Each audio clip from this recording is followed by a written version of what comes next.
네, 진리의 초점은 예수 그리스도이시죠.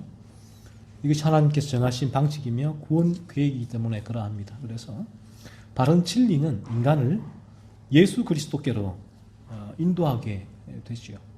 우리가 진리를 분별하는 기준은 지금 전하는 이 진리가 나를 예수 그리스도께로 나아가도록 인도하고 예수 그리스도를 바라보도록 하고 있는가 하는 거예요.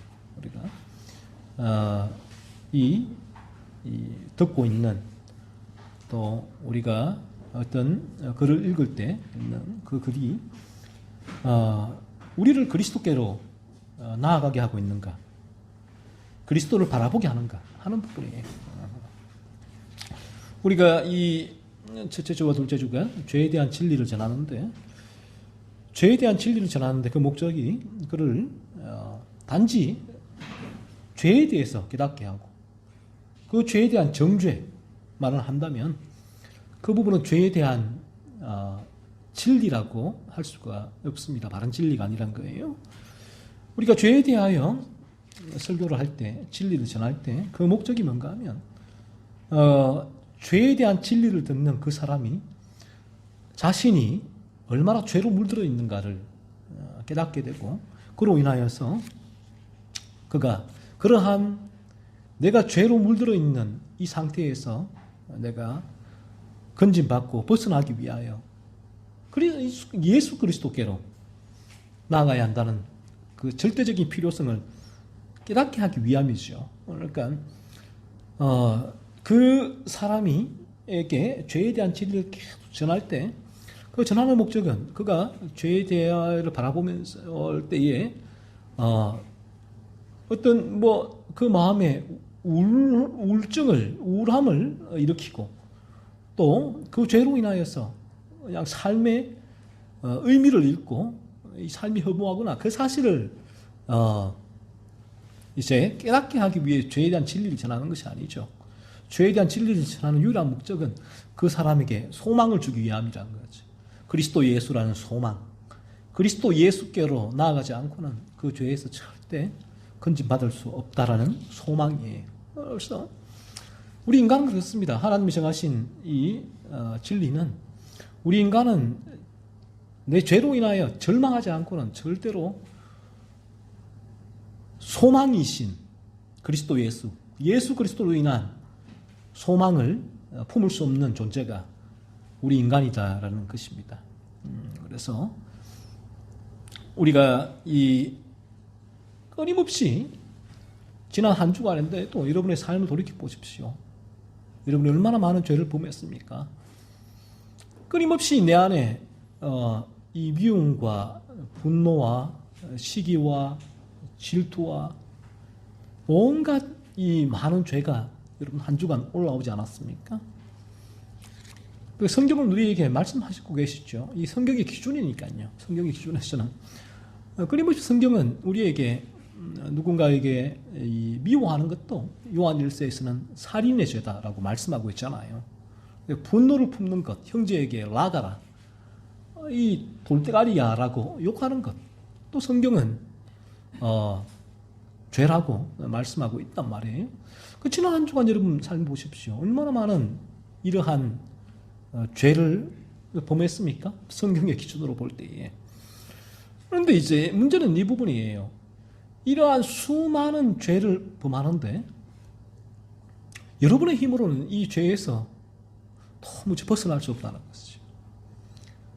우리 힘으로는 이 죄에서 절대로 벗어날 수가 없어요. 그 부분을 깨닫는 지점이 이 죄를 각성한다라는 거죠. 내가 죄를 깨닫게 될 때 비로소 그 부분들을 점점 깊이 알게 돼요. 나는 절대로 이러한 조그만 내 안에 일어나는, 내 마음에서 일어나는 미움의 죄를 제어할 수 없구나. 이럴 수는 있어요. 인간이 내 마음에 있는 미움은 올라오는데 그 상대방에게 웃을 수는 있어요. 밉지만 그 상대방에게 관용을 베풀 수는 있어요. 그런데 오늘날 이 세상의 기준은 상대방에게 관용을 베풀면, 미소를 띠면 선으로 바라봐요. 선. 그 사람이 선을 행했다. 좋은 사람이구나. 그런데 그에게는 여전히 마음에 그 사람을 향한 깊은 미움을 가질 수가 있는 것이죠.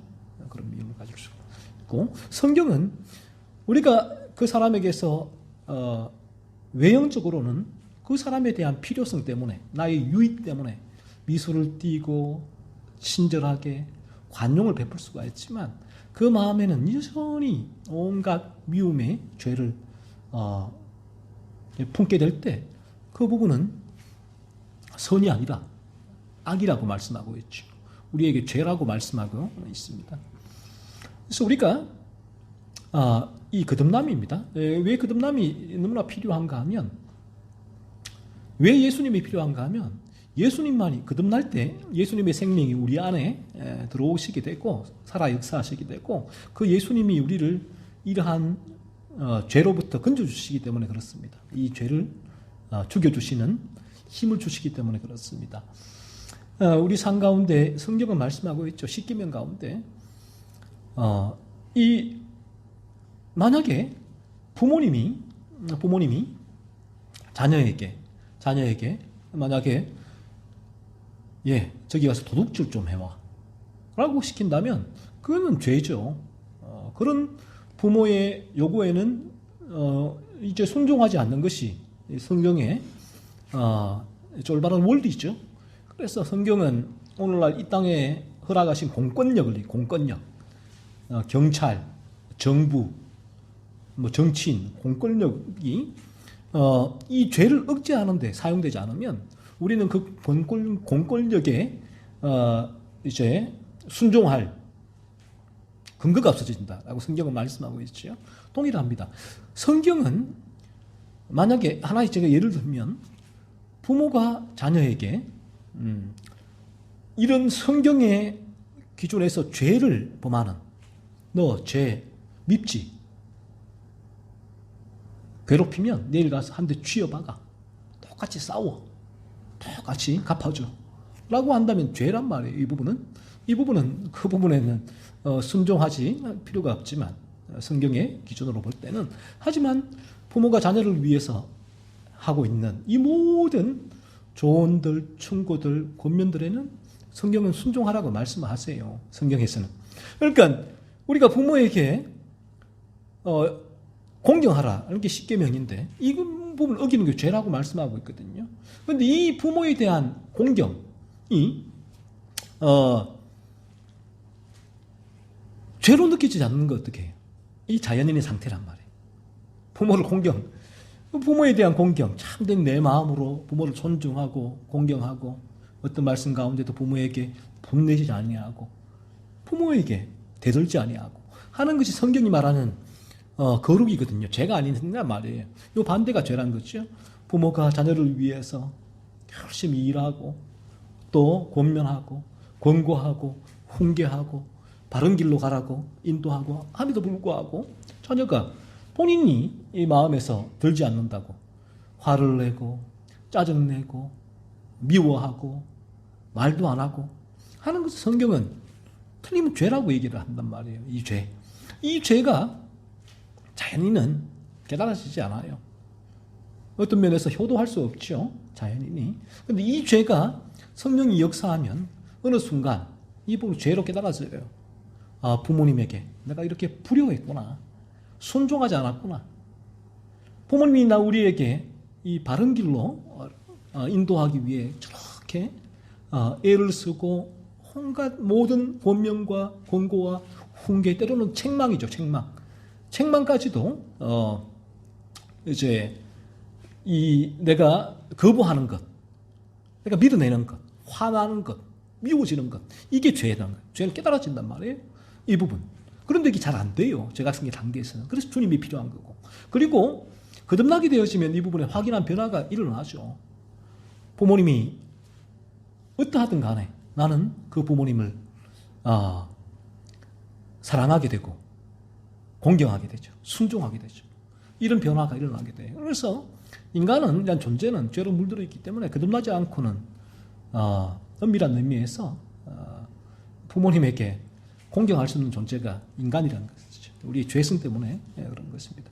그래서 우리가 이런 죄를 끊임없이 범하게 되는데 그 이유가 우리가 죄로 물들어 있기 때문이다라고 성경은 말씀해요. 그래서 우리가 이 시간 이러한 죄를 살펴보는 이유가 뭔가 하면, 이러한 죄를 살펴볼 때에 그런 내 안에 이런 죄가 있구나, 또 이런 죄를 지적받을 때에, 말씀을 통해 받을 때에, 그래 니 잘났어 가 아니라 성령이 역사하면 이 죄는 항상 자기를 바라보게 돼 있어요. 자기를 비추게 돼 있어요.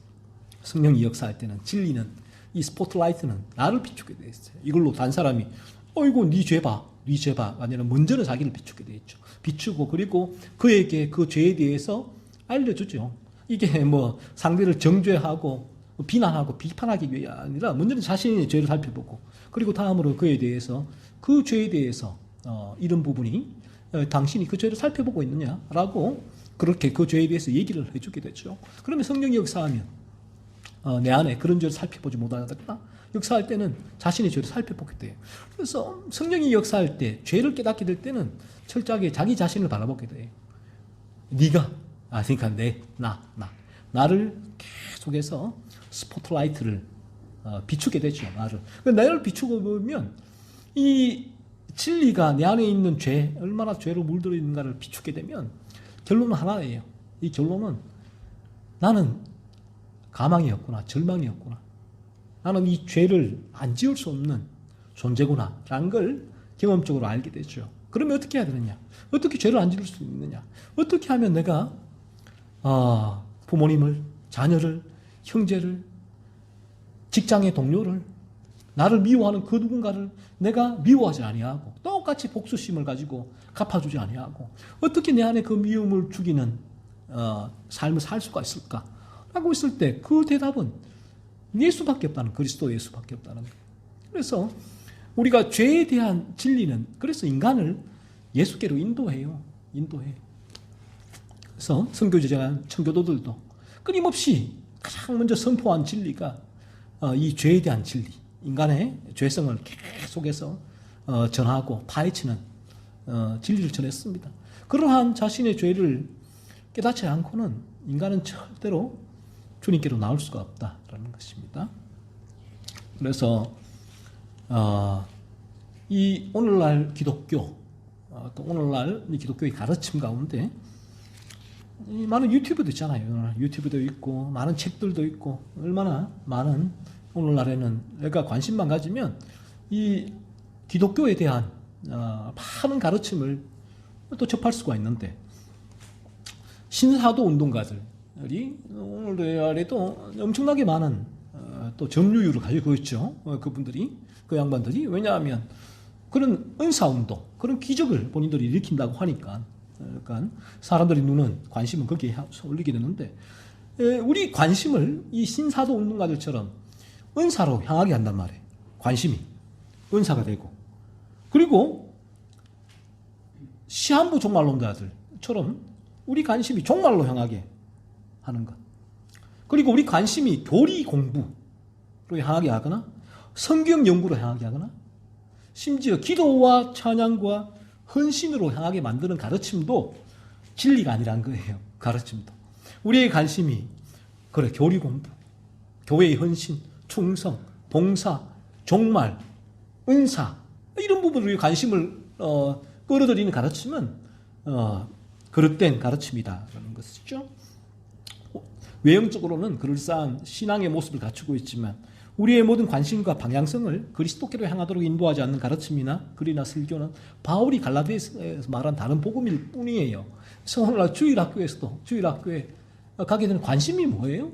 우리 친구들이 어릴 때 주일학교 가는 관심이 친구, 관심을 친구로 향하게 하거나, 우리 관심이 달란트 잔치를 향하게 하거나, 우리 관심이 거기 가면 이 만난 거 주니까 거기로 향하게 하거나, 올바른 가르침이 되는 거예요. 그래서 그 올바른 가르침은 뭔가 하면 인간의 관심을 예수께로 향하게 하는 거예요. 그러면 주일학교 가르침도 동일하겠죠. 어떻게 하면 우리 어린 아이들이 그리스도께로, 예수께로 향하게 하는가? 달란트 잔치가 아니에요. 친구가 아니에요. 오직 우리 어린 아이들의 죄를 파헤치는 거예요. 얼마나 그 많은 죄가 있는가. TV 프로그램에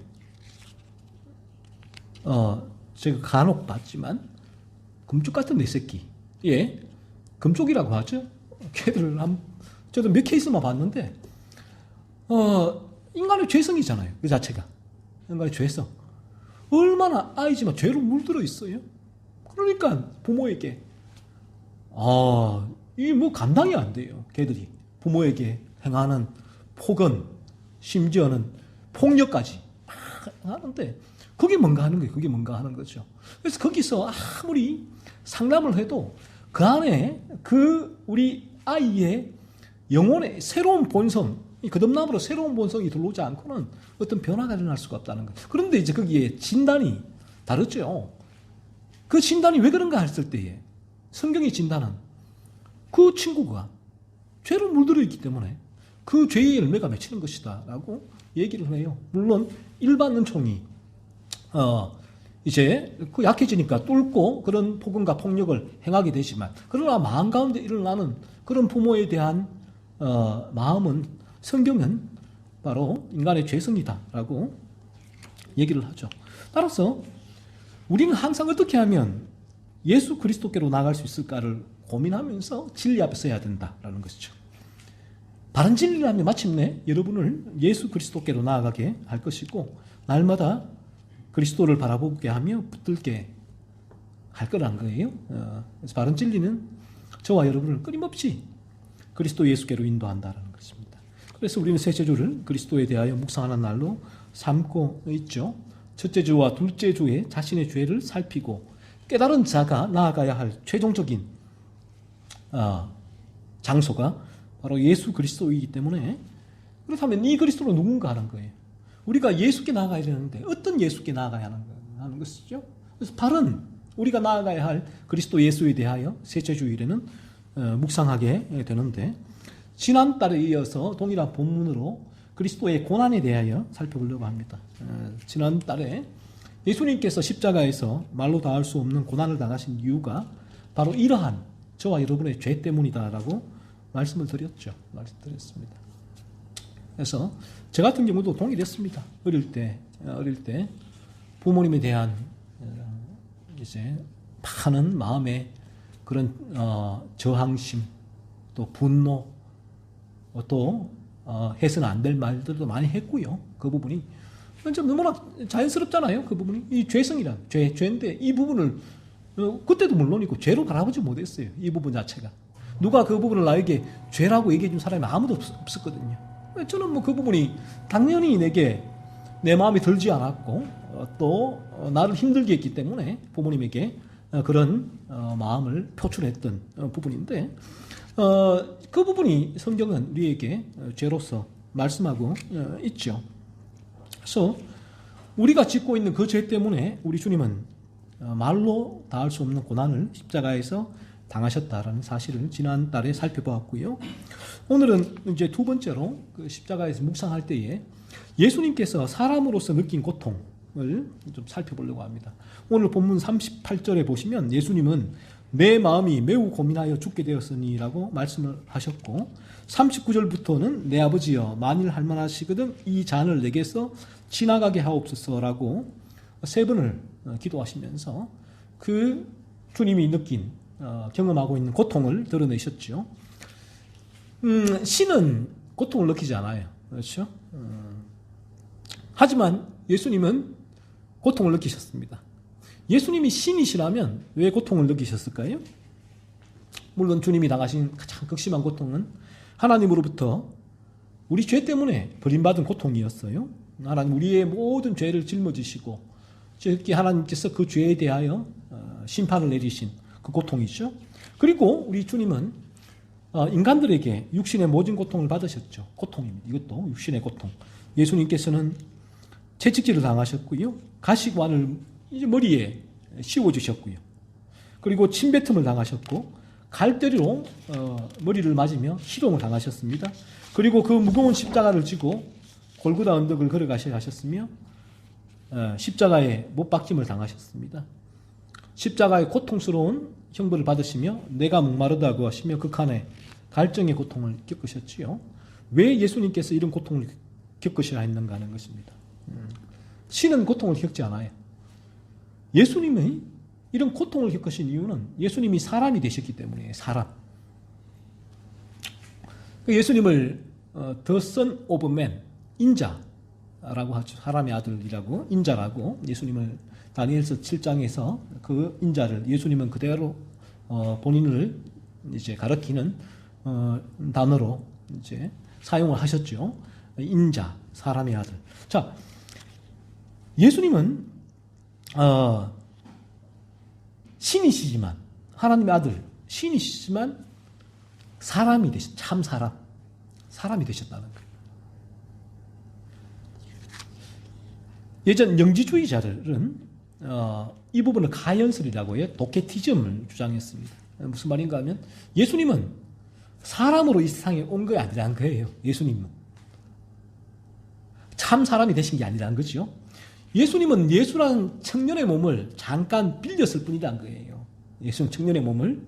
그래서 예수님은 사람이 되신 게 아니라는 거예요. 예수라는 청년의 몸을 잠시 빌렸다. 가연설이라는 거죠. 예수님은 참 사람이 아니다라는 거예요. 하지만 우리는 성경을 통하여 예수님은 참 사람이 되셨다는 사실을 보게 돼요. 그래서 오늘 이 고통도 예수님이 사람이 되시지 않았다면 전혀 느끼지 않을 고통을 오늘 우리 주님은 이 고통을 느끼고 받으셨습니다. 예수님이 사람이 되신 사건의 핵심이 바로 12월 25일 이 세상이 지키고 있는 성탄절이죠. 이 세상이 캐롤을 부르며 들떠있던 12월 25일 성탄절은 예수님이 우리의 죄를 대신하여 하나님으로부터 형벌을 받으시기 위하여 참 사람이 되셔서 이 세상에 오신 날이에요. 참 사람으로. 그 말구육간에 아기로서 참 사람이 되셔서 이 세상에 오신 날이 성탄절이라는 거죠. 하지만 12월 25일이 예수님이 이 세상에 오신 정확한 날짜가 아니기도 하고요. 그리고 성탄절은 365일 우리가 이 예수님을 묵상함으로 지키는 날이기 때문에 그날 하루를 성탄주일로 지킬 의미는 없다라는 것입니다. 이런 면에서 본다면 주님의 출생이죠.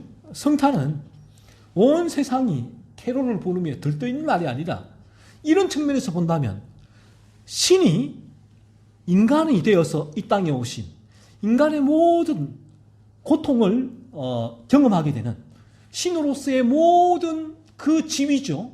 유익한 누려야 할 영광 지위를 다 버리고 인간의 몸을 입고 이 땅에 오신 어떤 면에서 정말 성탄절은 슬프고 우울한 날이죠. 우울한 날이에요. 인간의 죄 때문에 그 죄값을 받으시기 위하여 하나님의 아들이신 신이에요. 인간이 되어서 오신 날이기 때문에 이 비참한 인간의 몸이 되어서 이 세상에 오신 날이기 때문에 어떤 면에서 성탄절은 참 비참한 슬픈 날이에요. 그래서 이 성탄절의 의미를 안다면 우리가 이 성탄절날 그렇게 들뜬 캐롤을 부르지는 않을겠죠. 그래서 이 성탄절의 첫 번째 의미는 그 신이신 예수님이 우리 죄 때문에 인간이 되어 오셨다는 거죠. 예수님이 사람이 되셔서 이 세상에 오셔야 했던 이유를 이 성경은 다음과 같이 말씀하고 있습니다. 왜 예수님이 참 이 사람이 되셔야 한다는 거지. 사회 도케티즘, 영지주의자들처럼 예수의 청년의 몸 잠시 빌어 오시지. 그냥 신으로서의 그 지위를 잃지 말고 그냥 오시지. 왜 사람이 되셨는가 하는 거예요. 성경은 이렇게 얘기해요. 로마서 5장 15절에서는 그러나 이 은사는 그 범죄와 같지 아니하니 곧 한 사람의 범죄를 인하여 많은 사람이 죽었은즉 더욱 하나님의 은혜와 또한 한 사람 예수 그리스도의 은혜로 말미암은 선물은 많은 사람에게 넘쳤느니라. 이 예수님을 성경은 한 사람으로 표현하고 있어요. 표현. 여기서는 하나님의 아들이 아니라 신이 아니라 한 사람으로 표현하고 있습니다. 그 앞에 대구절에서는 이렇게 표현하고 있죠. 한 사람의 범죄. 이 한 사람이 누구예요? 아담이란 말이에요. 아담이라는 한 사람의 범죄, 창세기 3장의 선악을 알게 하는 과실을 하나님의 명령을 어기고 먹은 그 범죄, 오리지널 신, 원죄가 모든 인간에게 물려졌다는 거예요.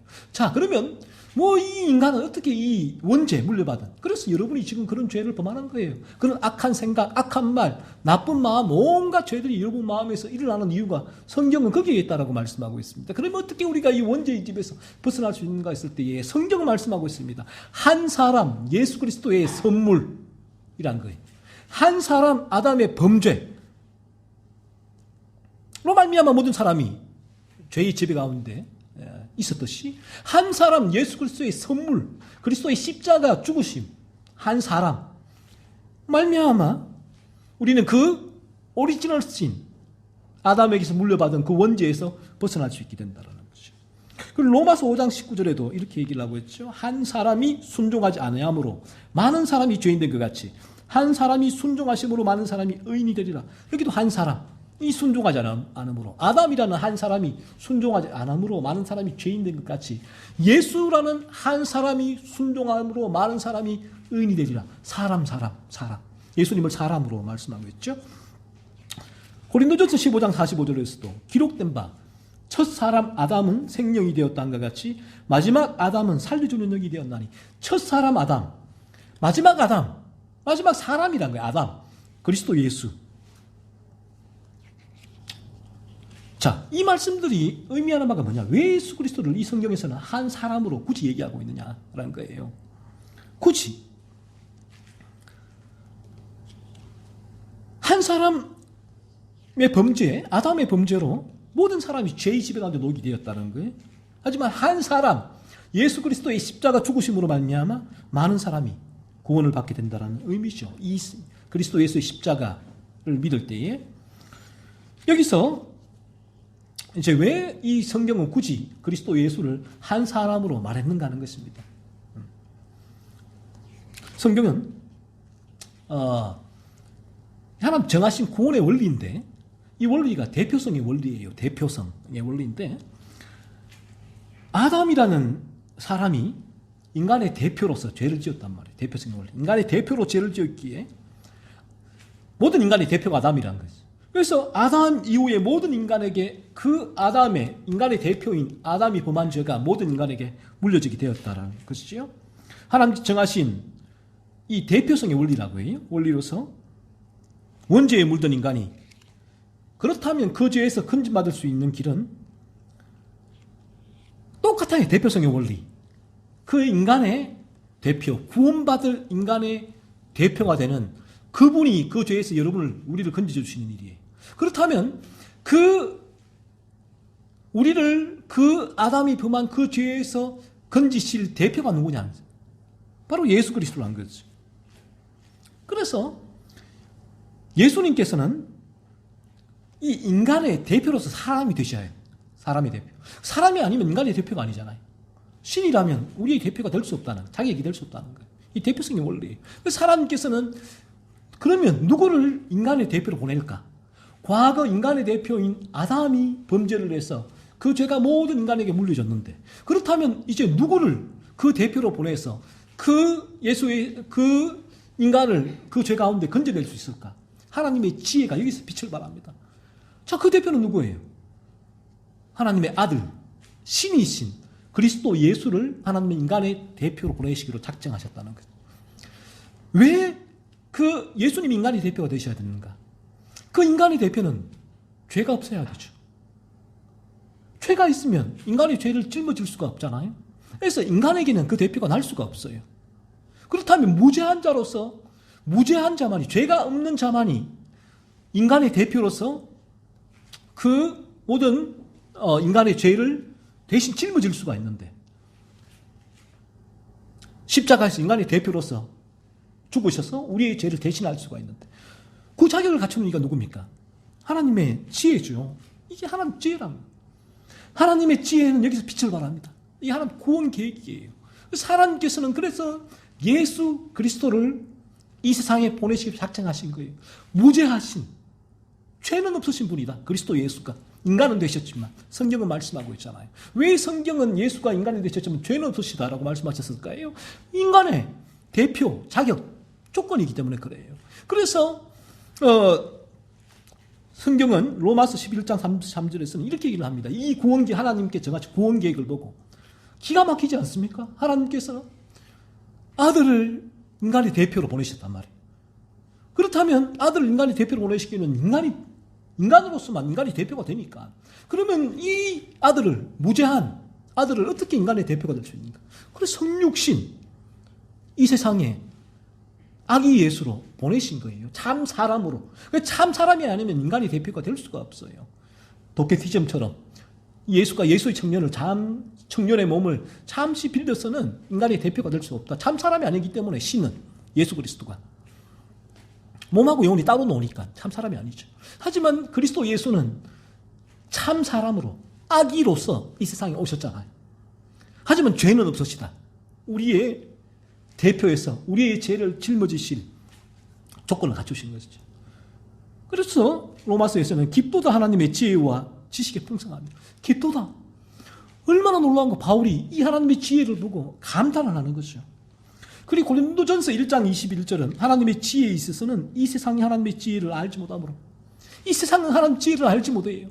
이 하나님의 지혜, 하나님의 구원 계획은 오직 하나님께서 진리를 통하여 성령의 역사로 그 마음 가운데 죄를 깨닫게 하신 이에게, 하나님께서는 그에게 이 하나님의 지혜인 하나님의 구원 계획, 그리스도 예수의 십자가 대속의 죽으심에 대한 이 신비를 알려주시는 거예요. 그 필요성을 말씀해 주시게 되는 것이죠. 예수님은 우리를 죄에서 건지시기 위하여 친히 하나님으로부터 모든 죄의 형벌을 받으시기 위하여 죄 없으신 우리 주님이, 죄 없으신 주님이 하늘 보좌에서 우리 같은 비천한 인간의 모든 찬송과 영광을 영원토록 받으셔야 했던 그 주님이 사람의 대표로 이 세상에 오셨습니다. 그리고 그 모든 고통과 고난을 받으신 거죠. 예수님은 사람이 되셨기에 이 고통과 고난을 몸소 받으신 것입니다. 그래서 히브리서 4장 15절에서는 이렇게 말씀하고 있죠. 우리에게 있는 대제사장은 예수예요. 그리스도 예수. 예수님은 우리의 연약함을 동정하지 못하실 리가 아니에요. 우리의 연약함을 주님 아신다는 거예요. 우리가 죄의 유혹을 받고, 그러면 이 죄 때문에 아파하고, 또 오늘도 죄에 넘어지고 하는 이 우리의 연약함을 우리 주님은 동정하신다, 아신다는 것이죠. 왜 어떻게 아시느냐? 모든 일에 우리와 똑같이 시험을 받으신 이기 때문에. 우리 주님은 인간이 되셔서 우리 인간을 아신다는 거예요. 왜? 인간이 받는 그 모든 시험을 우리 주님이 받으셨기 때문에, 인간이 되어서. 하지만 죄는 없으시다 라고 말씀하세요. 우리는 죄가 있지만 우리 주님은 죄가 없으시다는 것이죠. 그럼에도 불구하고 우리 주님은 인간이 되어서 우리가 받는 모든 그 시험들, 고난, 고통을 주님이 받으셨기 때문에 주님은 우리를 이해하신다는 것이죠. 아신다는 거예요. 예수님은 이처럼 참 사람이 되셨어요. 참 사람, 참 인간으로 이 세상에 오셨다는 것이죠. 왜 그렇습니까? 저와 여러분의 죄 때문이죠. 이 죄의 형벌을 받으시기 위하여, 이 죄죠. 이 죄의 형벌을 우리 주님이 저와 여러분의 죄의 형벌을 대신 받으시기 위하여 십자가에서 참 사람이 되셨고 십자가에 달리신 것입니다. 나의 죄 때문에 이 세상에 참 사람으로 오셔서 고난받으신 예수님의 성육신을 묵상하십시오. 깊이 묵상하십시오. 이 주님을 바라보십시오. 여러분의 죄를 살피시고 여러분의 죄가 조금이라도 깨달아지면 즉시 이 예수님께로 나아가십시오. 그러면 첫사람 아담으로 인하여 원죄의 지배 가운데 있던 여러분이 마지막 아담이신 참 사람이신 예수님으로 인하여 그 원죄의 지배 가운데서 여러분 건진받게 될 것입니다. 마지막 아담이신 예수님만이 여러분을 죄에서 건져주실 수 있습니다. 어떤 것도 여러분 그 죄에서 건질 수가 없어요. 여러분이 지금도 범하는 수많은 죄, 그 죄를 말씀의 기준으로 바라보세요. 그 죄를 찾아내세요. 살피세요. 그리고 그 죄에서 여러분 경험하십시오. 여러분이 얼마나 무력한지. 불가능해요. 그래서 예수님이 필요한 것입니다. 그리고 마지막으로 예수님에 대하여 살펴볼 부분은, 예수님의 죽으심은, 예수님은 반강제적으로 십자가에 달리지 않으셨다는 거예요. 예수님의 십자가의 죽으심은 성경에 순종하신 자발적인 죽으심이었다라는 사실이에요. 마태복음 15장 54절로 56절에서 예수님은 이렇게 말씀하십니다. 내가 만일 그렇게 하면 이런 일이 있으리라 한 성경이 어떻게 이루어지겠느냐 하시더라. 그때 예수께서 무리에게 말씀하시되 너희가 강도를 잡는 것 같이 칼과 몽치를 가지고 나를 잡으러 나왔느냐. 내가 날마다 성전에서 앉아 가르쳤을 때 너희가 나를 잡지 아니하였도다. 그러나 이렇게 된 것은 다 선지자들의 글을 이루려 함이니라 하시더라 라고 말씀하고 있죠. 내가 십자가에 12형 더 되는 천군천사를 불러서 나를 십자가에 못 박으려는 이들을 힘으로 제압하고 십자가에 달리지 않는다면 내가 나의 신의 하나님의 아들로서의 권력을 사용해서 이 십자가를 지지 않는다면 그러면 어떻게 이런 일이 있으리란 성경이 이루어지게 하는 거예요. 성경의 창세기로부터 계시록까지는 우리 예수님의 우리의 죄를 대신하여 죽으실 그 죽으심에 대하여 계속해서 말씀하고 있어요. 구약은 예언, 신약은 성취죠. 선지자들을 글을 이루려 합니다. 선지자들의 글이 무엇입니까? 구약이란 말이에요. 구약에 예언했던 예수님의 죽으심에 대한 그 글이 예수님이 이 세상에 오시기 전에 이미 성경 구약은 예수님의 죽으심을 말씀하셨다. 예언하셨다는 것이죠. 그 예언이 이루어지기 위해서 우리 주님은 이 성경에 순종하시기 위해서 십자가에 죽으신다라고 말씀하십니다. 지금 그러니까 이게 무슨 말인가 하면 예수님의 성육신과 십자가 죽으심은 우연히 일어난 일이 아니고 정치적 종교적 갈등으로 인하여 벌어진 일도 아니에요. 성경의 예언이 이루어진 사건이란 말입니다.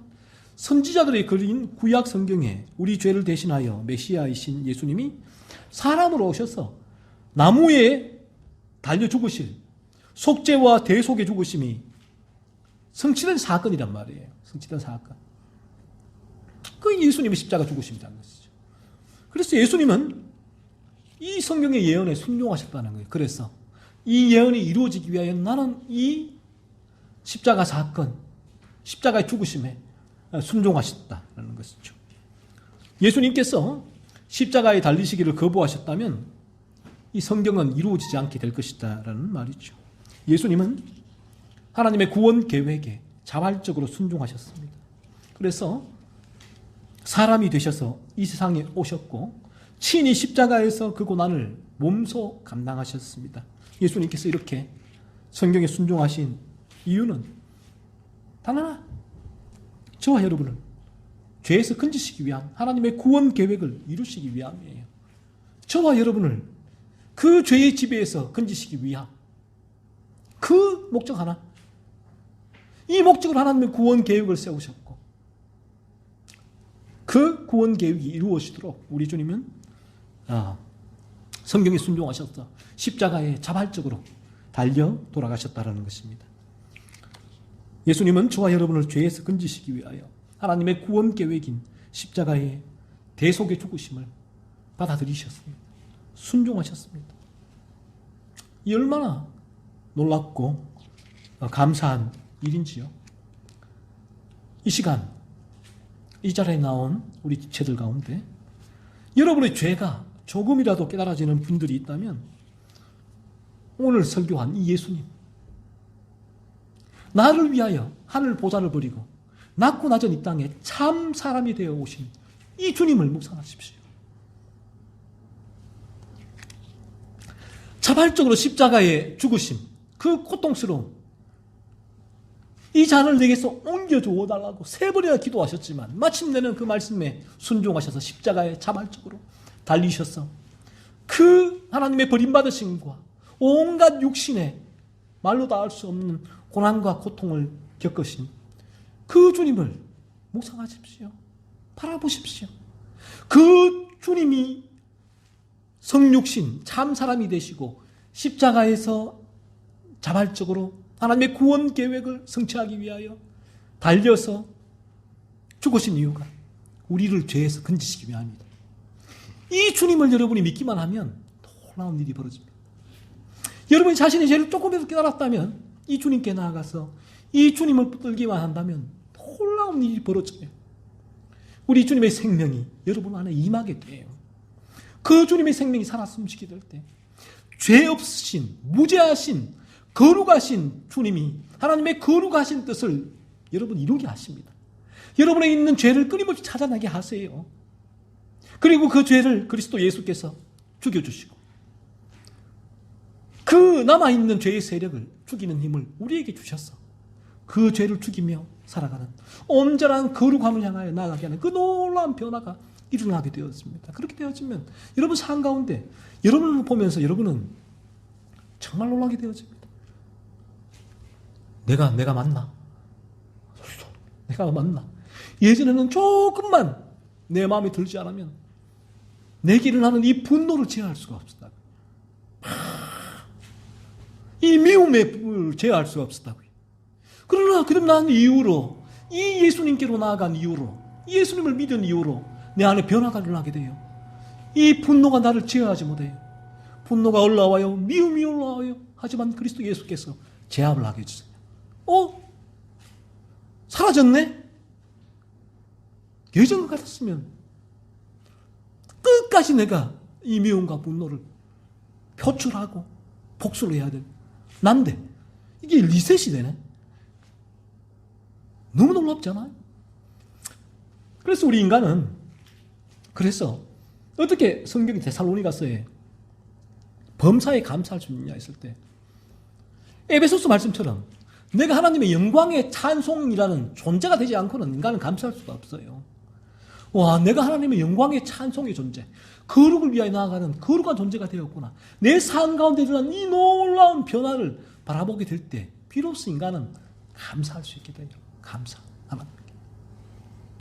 이러한 감사가 아니고는 인간은 이 감사는 탐욕에서 우러나오는 자기 만족일 뿐이에요. 하나님 오늘도 이런 돈을 주셨네요. 감사합니다.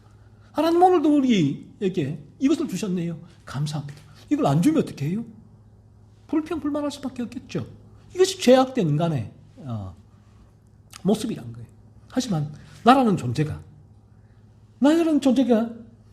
너무나 초라하고 끔찍하고 악독한 얼마나 도끼가 올라옵니까? 악독한 존재잖아요. 이런 존재가 어느 날 도끼가 빠졌다고, 살기가 죽었다고, 내 안에서 이런 나를 바라보게 되어지면 희한한 일이죠. 신기한 일이죠. 신비한 일이죠. 그래서 이러한 기적이